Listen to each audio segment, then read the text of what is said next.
এই তেলের সামান্য শুধু ঘাটতি, তেল আছে পৃথিবীতে, শুধু ঠিকমতো সরবরাহ হচ্ছে না। এতটুকু ঘাটতির কারণে আজ সারা পৃথিবী একসাথে কাঁপতেছে। সারা পৃথিবী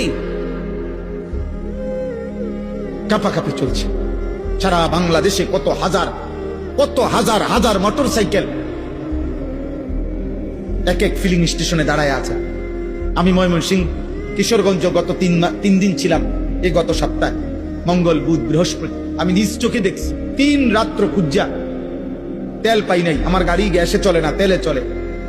আমি ঢাকা শহরের একজন এসপি সাহেব আবার কিশোরগঞ্জ সদরের ওসি রে ফোন দিলে ওসি আবার সদরের SI 3-4 জনকে পাঠাইয়া বহু যুদ্ধ করে 3 দিন পরে আমার সকালবেলা তারপরে টাঙ্কি ফুল করে তেল দিছে।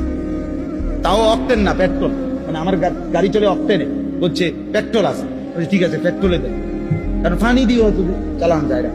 কিছু না, কোনোভাবে চলতে তো হবে ভাই।